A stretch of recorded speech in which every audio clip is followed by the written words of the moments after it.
Hello, I'm Richard Ridge, and welcome to Broadway Beat. This week we're in Atlantic City to visit with two-time Tony Award winner Chita Rivera and her new Broadway-bound show, Chita and All That Jazz. This show, which has been touring the country, is an exciting look at Miss Rivera's illustrious career, which includes such shows as West Side Story, Bye Bye Birdie, Chicago, Jerry's Girls, the film Sweet Charity, and of course her two Tony Award winners, Candor and Ebb, The Rink, and Kiss of a Spider Woman.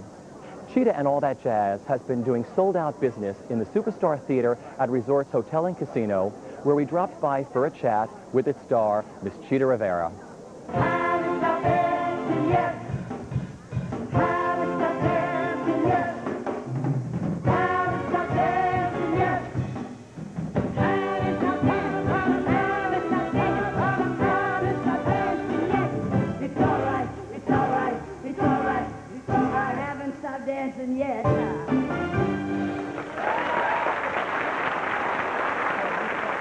You know, you and I have known each other for quite a long time. We can't tell how long, I know. And we've spoken many times on Broadway Beat about all the projects that you've worked on. But I want to go back to the beginning. You know, it's quite interesting to find out how certain performers start in this business. Gwen Verdon started taking dance lessons for medical reasons. Tommy Tune started taking tap because he was too awkward for ballet. So how did you start and why did you start dancing? Okay. Now, I was a tomboy. I used to walk the back fences all the time with the guys, climb the trees. I had no time for the girls. So when I got in the house, I was as much of a monkey as I was in the back alley, or in the tree. So I used to jump around the sofa and the chair. There was this lounge, you know, like the chair, the sofa. Then there was a chair here, and there was a cocktail table here. And I used to jump, and then jump over the table. Doop, doop, boo! I had nothing else to do but just jump. Well, I landed on the cocktail table one time and broke it. And Mother said, that's it, out. And so she put me in a ballet school in Washington, D.C. And that's how I got started. I always say I got started because Mother wanted to save the furniture. That's how I got started. But Mother was always, you knew my mother. She was mother to you. And she was beautiful and graceful and would love to have been a dancer herself. So I'm sure in the back of her head, you know, she wanted to see it through one of her kids. And so that was a good enough excuse to get me out of the house. Sure. That's how that started. So at age 11, you got a scholarship with George Balanchine for ABC. No, it was a little, yes, it was. It was 12, I think, 11 or 12, something like that. And then went to New York with Louis Johnson. So how much of that early technique that you learned then do you use today? Oh, my goodness. Doris Jones and Claire Haywood. That was the school I went to in Washington.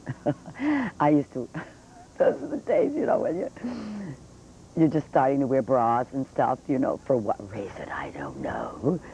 And I used to steal my mother's bras and wear them, and then I'd lose them. I mean, I used to lose everything. I used to lose my point shoes. I used to lose my ballet shoes. I used to lose my mother's bras. I mean, it was just a mess.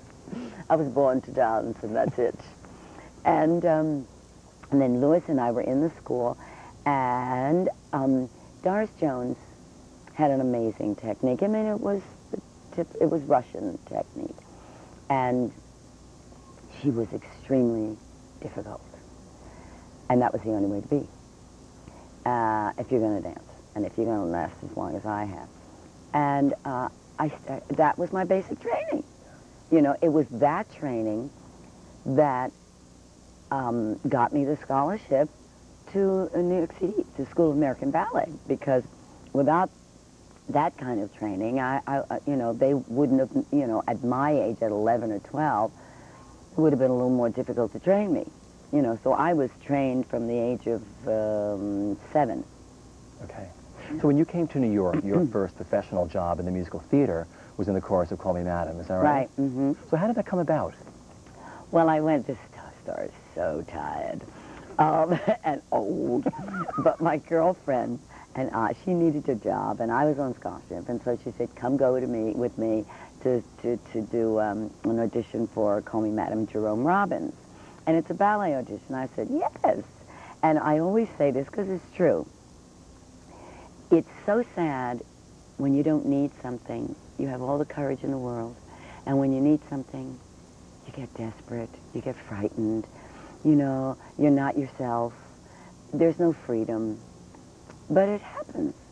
And you have to work your way through all of that. And that's called experience. But I didn't care because I was on scholarship. So I just went on out there and just showed my stuff and just was relaxed and, well, as relaxed as you could be, you know. And it was a wonderful ballet and character audition. And that's just what I was studying in School of American Ballet. And I got the job and she didn't. I was brave enough to stand up front and do it. And it was my first job, and it was also one of the 4 principal dancers, which was nice. It wouldn't have made any difference to me. But I called Mother and said, Mother, they offered it to me. It's $250 a week, you know. And she said, take it, you know. But I'm coming up to see if there's, you know, some chaperones in the company. And there was. There were 2 people, very sweet people, that played the Duke and the Duchess. And they promised Mother they would be my chaperones. I got rid of them very fast. And it was just great. It was a good, for my first audition, it was the best, because I didn't have to, if I had to be faced with a Jack Cole or Michael Kidd or somebody like that, I wouldn't have known, because I hadn't had enough time to really study different teachers. And in those days, oh, Richie, like I say in the show, Bob Fosse, Jerry Robbins, Coward Champion, Michael Kidd, Jack Cole, Peter Gennaro, Rob Marshall, Ron Field. I mean, it just goes on, and Graziella. I mean, you know, it just goes on. And those days, you had all of those choreographers. Because, you know, every time we speak, you're either on the road, coming off the road, or going on the road. And now here we are in Atlantic City, on the road again. Yeah. But you learned early on as a young Broadway star the power of touring.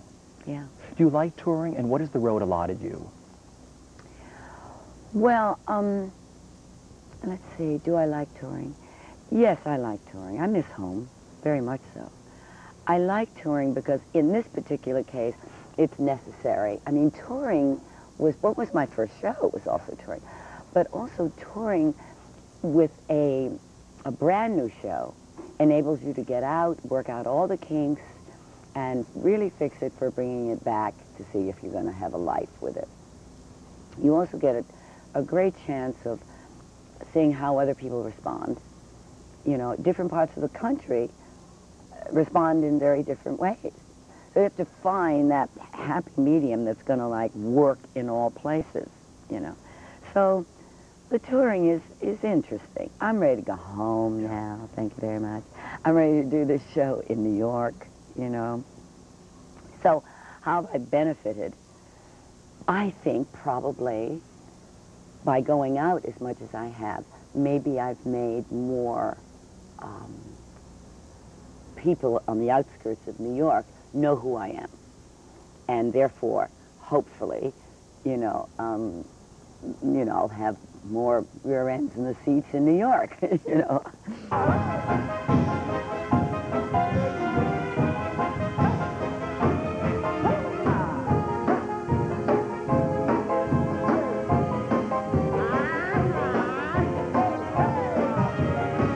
Well, let's talk about